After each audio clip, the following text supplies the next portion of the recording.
Assalamualaikum and greetings to Madam Azina and my fellow classmates. Without further ado, I'll be explaining two vital parts when it comes to information and technical services in museums. First off, conservation. What is conservation? To begin with, conservation is defined as the prevention of wastefulness of resources. In museums, however, it is up to museum curators themselves as professionals in handling the conservation of materials and artifacts guided by a code of ethics that are intended to protect the integrity and authenticity of works, no matter art nor national. Undoubtedly, it is a museum's prime responsibility to maintain its collections and to do everything possible to delay the natural loss of deterioration. The reason is that materials that have been covered from the ground through archaeological excavation may need immediate treatment to stabilize it. Furthermore, many of the materials from which objects are made are inherently unstable or have undergone chemical as well as structural change as they age.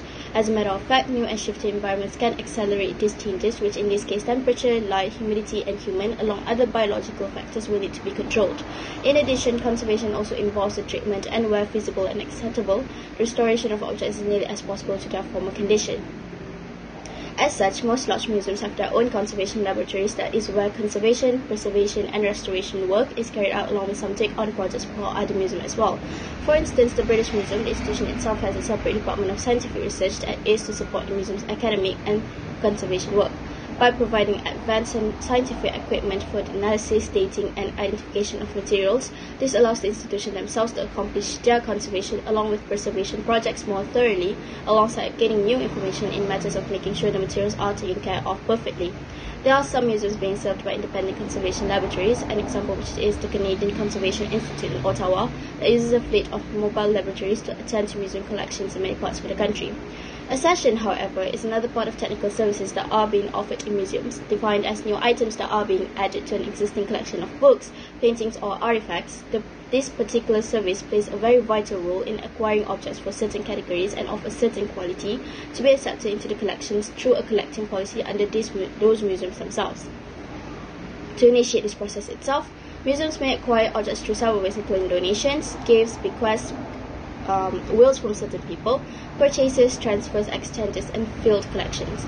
The institutions themselves also might have found their desired artifacts in the hands of individual collectors, antique dealers, or auction houses. As such, it is up to curators themselves to undergo background research on those wanted artifacts before purchasing, so to make sure the authenticity of those artifacts are in good condition.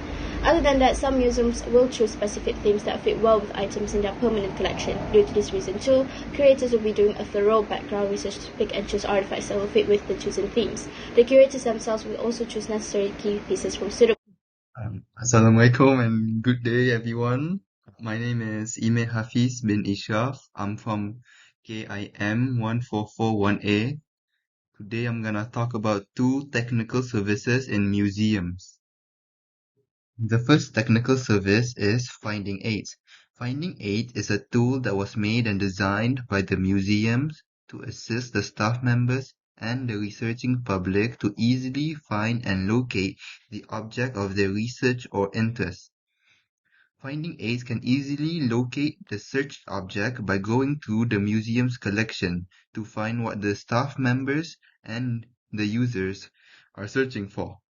Other than that, Finding Aid goes to three types of museum's collection, which are digital database, card indexes, and collection catalogs. Furthermore, the Finding Aid will contain some information regarding the object, such as the object accession number, the date of acquisition of the object, and the date of transfer of the object. Now I'll start to talk about the advantages and disadvantages of using Finding Aids. There are a few advantages. The first is users can easily find the information about the object. This is because Finding Aids can make it more convenient for staff and the public to find information about the subject of their research or interest. The second advantage is Finding Aids can be accessed at any time and anywhere. This is because Finding Aids allow visitors and staff to obtain information about the object at any time, even when the museum is not open. And now I will start to talk about the disadvantages, which is the Finding Aids needs to always be maintained. This is because the museum needs to make sure that the Finding Aids is constantly running smoothly and making sure no problem arises in the finding aids system. The second disadvantage is sometimes the finding aids will not have all the information regarding a certain object. The second technical service in a museum that I'm going to talk about is preservation and care. Preservation and care can prolong the life and maintain the quality of the object or artifact. Museum is responsible for maintaining and preserving the artifact for future generations to use as reference, study, and research. Some examples of preservation and care is the museums will have a routine schedule for basic cleaning. The museum will also control the brightness and UV levels so that it will not damage the artifacts. Now we'll start to talk about the advantages and disadvantages of preservation and care. The first advantage is the object quality is always maintained. Preservation and care can help to maintain the quality and the condition of the object or artifact. The second advantage is the preservation of history. Preservation and care can help to preserve historic objects for future generations to use as reference or to study. And now I will start to talk about the disadvantages. The first disadvantages is strict procedures. Museums have strict procedures it has to follow to make sure that the object and artifact is properly preserved. The second disadvantages is costly. Preservation and care would be costly for the museum because they must preserve the objects or artifacts every day. That is all for me. Thank you for watching. Goodbye. Hi, Assalamualaikum and good day to each one of you, especially to our lecturer, Madam Azlina. My name is Balkis Amisha binti Janisha from Group 1, KIM 1441A. Today I will be talking about information services in museum, which are research and educational programs.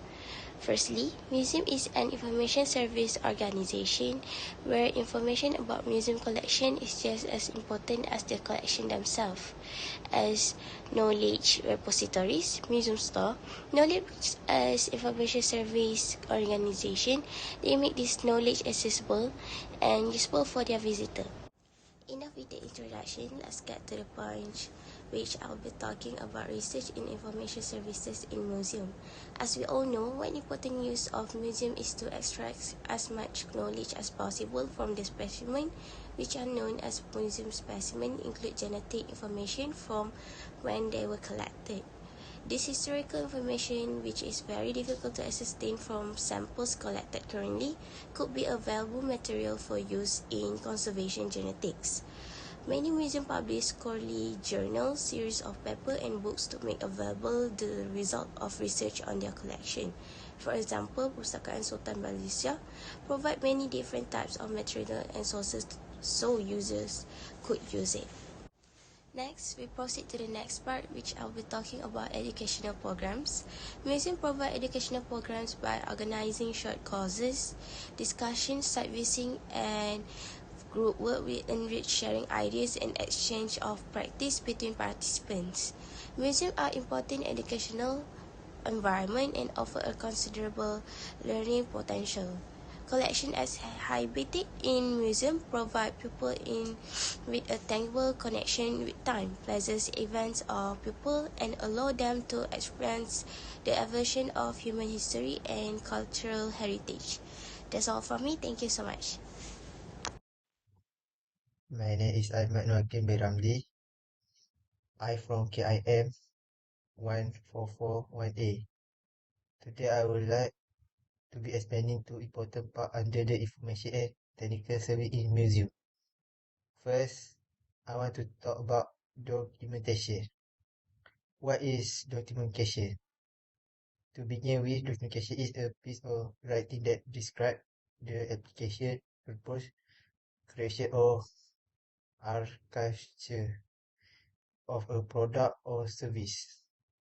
The goal is to be describe something the organization has to offer.